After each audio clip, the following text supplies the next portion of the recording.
On today's episode, we're working on this 2010 Subaru Forester. As you can see, there is a ton of mold, mildew, and just lots of things growing out. Now, it seems to be a big theme nowadays, meaning I'm finding a lot of cars specifically on the lower portions and inside the door jambs. There's just a lot of growth going on. So the bacteria is something we're gonna have to focus on. But the backstory is my next door neighbor, Steve, the nicest guy on the planet, basically wouldn't be able to build half of the things I have in here because I panicked, I didn't have any tools, and we needed something, and I would walk across the street. He is a mechanic, and say, hey, can I borrow this tool? Can you help me with this and that? So he's the man.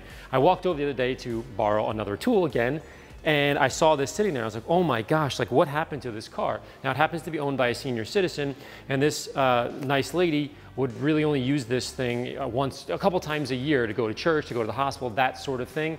And the inside is really roached out, and there's some white powder in there. It's baking soda trying to soak up the smell. So the long and short of it is, I said, hey, bring it over here, Steve. You've done so much for me. I want to do something nice for this lady here. So we're going to clean it up. We're going to surprise her, give it back to her, and hopefully brighten her day a little bit. That and a whole lot more on this episode of Drive and Protect.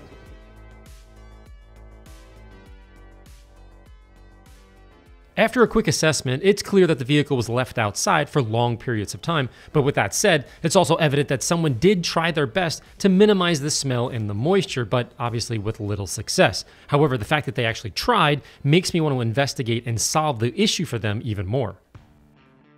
Step one is to remove all the items in the car, but really at the same time, I'm doing a quick inventory of what I'm seeing and how it may be related to the moisture and the smell. As I've said before many times, anyone can clean a car, but to do it effectively, you must identify the issues first so that you can use the proper tools and chemicals later. Obvious clue number one was boxes of baking soda on the carpet. Not just a little, but a lot. This tells me that there is heavy water and moisture, obviously, but from where? Clue number two is pretty straightforward as well. Acorns were everywhere, so the search begins for the water leakage and the mouse nest.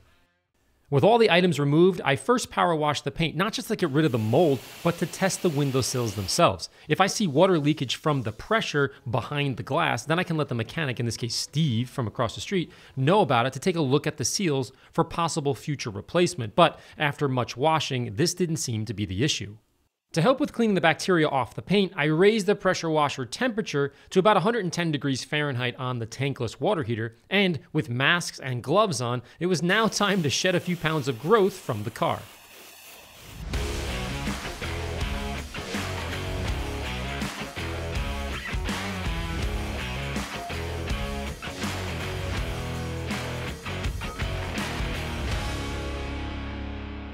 Now, the roof rails are a completely different story as they're covered in lichen, which is easy enough to pressure wash off, but the trim itself, meaning underneath, had a ton of dirt that never seemed to be running out of steam.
Now, when you see door and hood jambs packed with leaves and gunk, it's pretty much a guarantee that the rain gutters, also known as scuttles, are clogged. So here's how it works. As rain runs down your windshield or into the roof gutters, the scuttles move the water down and out of the car through little pipes or tubes. But if those small orifices are clogged, the water will then divert into the air intakes and then slowly drip onto your floor without you really noticing until it's too late. Not to be preachy here, but even if you're not a fanatic about making your car shiny or even enjoying the therapy of the cleaning process, washing your car even occasionally can help you minimize avoidable issues later on down the road. After most of the junk was removed, I soaked the paint for the first of its many washes. Now the goal here was to let Boost get into the seams and the crevices and chew up as much junk as possible. Then I power washed again. Now at this point, it was almost funny how much junk was coming out of the rain rails. I told Steve across the street he may need to pull those up in the future, but for now, I opened up all the doors and focused on the door jambs. First, I scooped out as much as possible by hand, then I used the wheel bucket and brush to agitate the mud-like leaves in the doors and the trunk, and then I used the washment on the more open areas.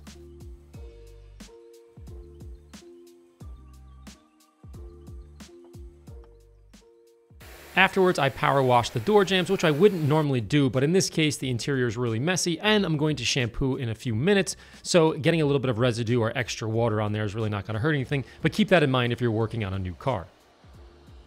Check this out. Notice the mold growing on the inside of the taillight lens. I've never seen anything like that before. So my original theory of clogged scuttles causing the floors to be wet was not really looking good at this point because they were actually relatively clean, which was weird because everything else seemed to be so clogged. So I opened up the glove box to see if that was wet. It wasn't, but what I did find was little pieces of chewed up paper and mouse poop scattered everywhere. So something wasn't really adding up. So I called Steve because he was working on the car the week prior to the detail to see if he had done anything to the scuttles. Under here is where the air gets drawn into that blower motor through that filter, and it's just a wide open cavity. So what I did is I took the wiper arms off and removed all of this housing, and I put a piece of chicken wire with like 1/4-inch square, metal wire that goes over there, and it'll keep the rodents from getting in there in the future, prevent them from re-nesting. As suspected, it turned out that this was also packed with leaves and a mouse nest, furthering the water blockage issue. Next, we removed the cabin filter, which is connected to the air intake cavity that Steve just covered with that chicken wire. Now, to do this, he first removed the glove box door, then he slid a thin piece of cardboard underneath the filter to prevent anything from accidentally falling into the blower motor, which is a simple trick to avoid a headache. I had never seen anything like that. It was pretty cool. What I try to do is put cardboard underneath. A lot of times if it's stacked too high, it actually falls down into the blower motor and throws it out of balance. Oh. So the cardboard will tend to catch it if you can get it under there all the way.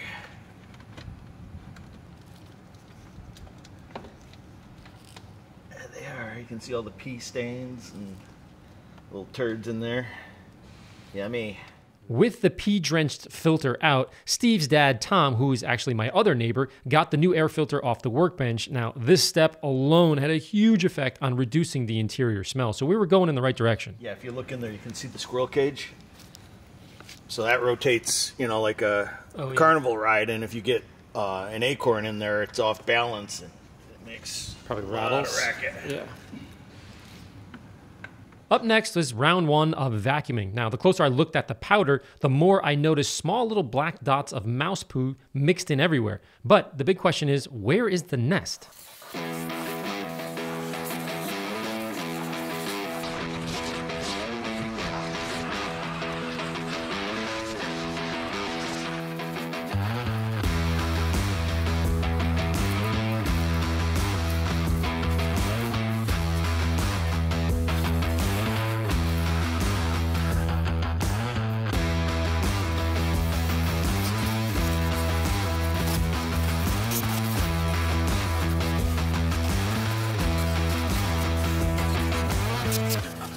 Finally, I made my way around to the trunk. Now, when the back nappy fibers are this full and it's just, you can't really get it out with a vacuum, the best thing to do is just to pop that little folding hard piece of plastic out, put it on the ground, use compressed air in a brush instead of vacuuming, otherwise it'll take you forever. When I did this, I actually found the mouse nest that I was looking for with the little guy still inside.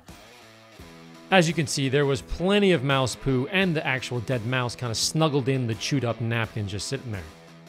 Not to get too gross on you here, but this looks relatively recent, unlike the mouse skeleton I found a few years ago in that eclipse that was just all bone, but whatever. Either way, it was time to relocate this guy. So I picked him and his paper bed up and put it in the garbage bag, then vacuumed and pulled out all the spare foam tire parts to clean them outside. So at this point, if you're not grossed out, you will be right now, so watch this.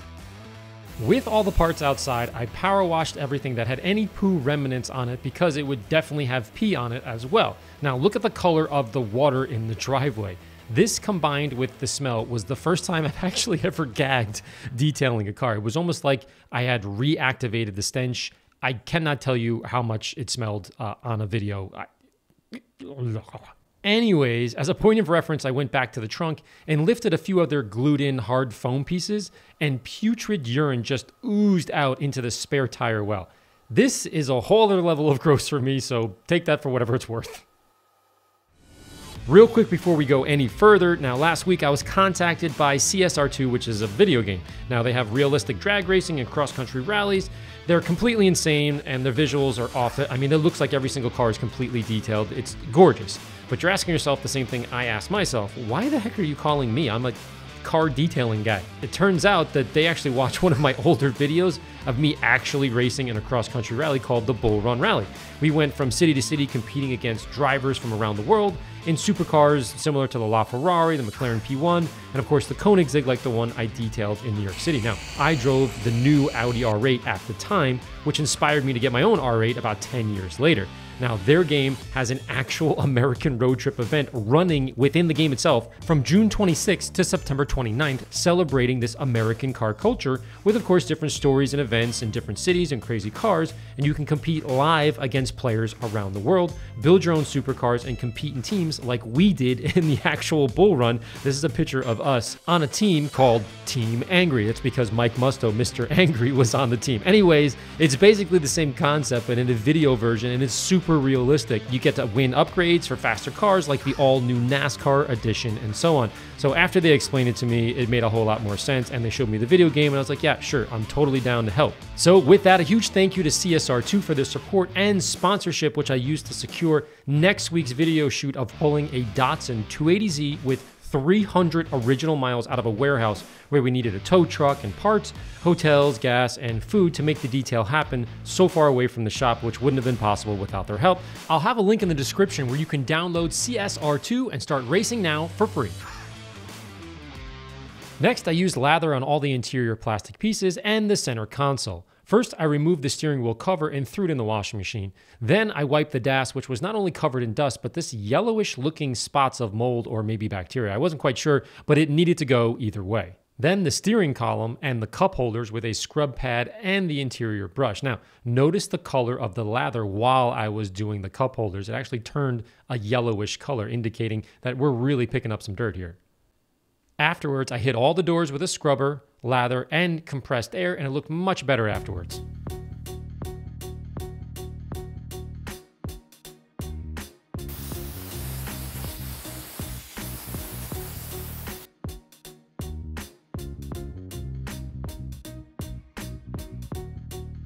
I repeated the same process on all the trunk plastic trim pieces as well.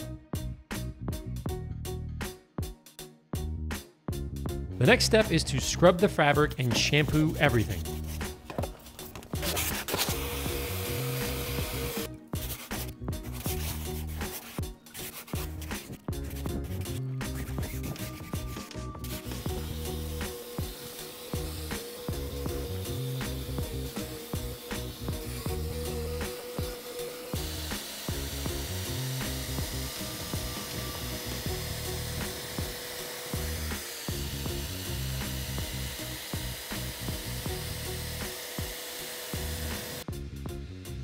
Even after vacuuming, notice the black floating dots in the shampoo wastewater. These are mouse droppings that were pulled out deep from inside the carpet. With the interior now drying, I focused on the exterior as it was clearly never waxed or protected, and the paint had plenty of scuffs and scratches to keep me busy for a while. As you might imagine, I used the Kevin Brown mow-down technique, which requires a lot more initial product than what I actually used, so I ran into an issue with removing the compound after the buffing phase. If your ratios are all off, it actually becomes sticky or hard to wipe off with a microfiber towel. Now this will actually give you an indication that you didn't use enough liquid, compound, or polish, whatever you're working, or you're working a larger area for the given amount of liquid that you've chosen to put on your pad, or you're overworking the pad and liquid for too long. In my case, it was pretty simple. I just didn't put enough polish for the size area I was working, so I added more product and shortened my working area just a little bit to alleviate that stickiness.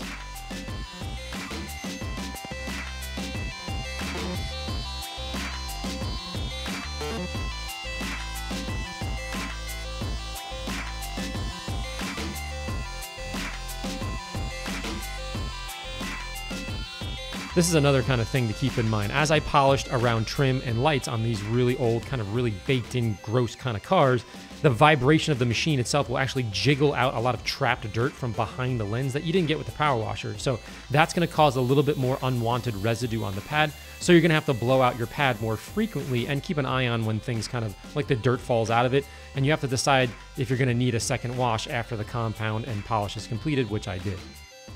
At this point, many of the scuffs were gone and the paint and taillights looked much cleaner. But when I say cleaner, I mean the microfiber pad had actually cleaned the paint by removing years of embedded junk and dead skin, revealing a fresh, rejuvenated surface. Now, was it a show car? No, of course not. But the color itself became lighter or brighter shade of silver. Afterwards, I quickly polished with a foam pad and 210, and the before and after was much better.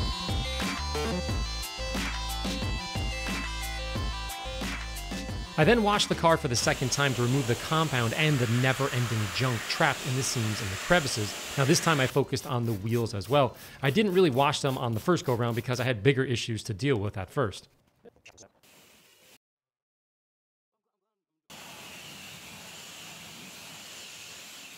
Once all done and dry, next up was the headlights. They are super foggy and just not safe for an older person to drive at night. So I sanded with 600 grit, which is all I had in the studio at the time because we're still sort of moving in, and I didn't have any sanding blocks either, so I used a sink sponge. Again, not perfect, but I got the job done. Notice I'm moving my hand in an east to west motion as I sand. Next, I used a Mirka 1000 grit 6-inch disc I found lying around the shop that I used on a job with Kevin Brown years ago. Again, not ideal, but it's getting the job done. For a proper step-by-step headlight restoration video, I'll put a link on the top here, but for now, this is all we had, so this is what we were going with. When working the next abrasive, make sure you alternate angles. In this case, move an off angle or what we call a cross cut to the previous direction, which was east and west. This time I went maybe north or northeast direction, again, to cross cut the previous abrasion. Once you feel like it's done, then blow off the headlight or wipe it with a microfiber towel before using a microfiber cutting pad and 110 to restore the scratches you just installed. Notice how yellow this pad is from the sun-faded plastic. I repeated the same steps on the other side. Once they both looked acceptable, I then needed to protect the work from fading again quickly since I just sanded off the dried up UV protection. These lenses will actually fade faster now that they're naked. As a point of reference, I also would have normally taped off the paint and the light from the beginning on a car with maybe more sensitive paint or expensive paint, that kind of thing, but it can sometimes get in the way or be annoying when you're sanding, so I made a judgment call here and I sanded it without taping it, but now I'm gonna actually put UV clear coat on the lens itself, so you have to actually tape everything up, otherwise you're gonna get overspray everywhere. To do this, I'm using an aerosol spray from Glass Mechanics. It's their headlight protection kit. Be sure to wipe the headlight with a supplied alcohol swab first, and then of course read the directions closely as the first layer can kind of be tricky as it settles or flattens out because the distance from the light and the arm speed can vary by different products. So just make sure you read the directions well and then allow it to dry for a few hours. In the meantime, I worked on the glass in my usual technique, which is an initial spray, and then I use a scrub pad. Then I wipe with my towel number 1. Then I spray again real light, use a squeegee, and then a final wipe towel. When removing stickers, however, make sure you use a long handle razor blade extension and keep the glass lubricated to help remove any remaining glue. As we're rounding third here on the detail, I removed the plastic and the tape from the headlights and then applied Ammo Reflex Pro to protect the paint when sitting in its outdoor parking spot and to hopefully minimize the extreme bacteria and growth living on the car. Add just a few drops to the microfiber applicator pad and work one panel at a time, allowing Pro to cure for about 30 seconds or so, but basically until you see the rainbow appear, then you can wipe it off. Repeat the same process on the rest of the car, and then of course always go back and double check your work. Lastly, I applied mud to the black plastic trim to give it a deep contrast with the freshly polished paint. Well guys, we're all done and the car looks absolutely spectacular. More importantly, the inside is clean. Now, the outside had a bunch of mold and mildew, and that's one thing. And of course, I cleaned it off and it looks way better. But the goal here was as she's driving on the inside, there's a lot of mouse poo, a lot of mold, and certainly a ton of bacteria. That just kind of stays in the cabin and you breathe it in. It's not a good thing. So when you see cars like this, it's more than just like, hey, how can we clean this in detail? It's more like, hey, how can we make this safe for somebody to drive? And hopefully, you know, she's much safer as she drives around. And she goes to the doctors, from what I understand, again, and to church. And she doesn't really drive a whole lot, but I'm excited to give her a quick surprise. I'm going to call her in a little bit and bring her in here and see what she says. Oh my God! Oh my God, this isn't the same car. This really isn't the same car. Oh my gosh. Wow. It's brand new. In a dealership. It doesn't look like our car. I feel like pulling the wool over my eyes. There's something wrong, but I see my mom's stickers all over the car. This is phenomenal. Oh my God, Larry. I would never have believed you could do all this. Thank you. I pulled off a few stickers over here, cleaned it up a little bit. Yeah, the glass, everything, it just looks brand new. I can't. And somewhere in the back you had New York Yankee floor mats there. We put those in so it looks... Thank you. Oh, wow. I never thought any of this was going to ever be, you know, normal again. I figured I'd have to have the whole car torn up in that. You think your mom's gonna be happy? Oh my God, she's going to be absolutely phenomenally happy because it was, I think I had mentioned it was my fault. The whole issue of the smell and all that mess in the car. And this is just beyond my wildest dreams. I really could never have imagined this. And she's going to be over the moon. She absolutely is going to be over the moon.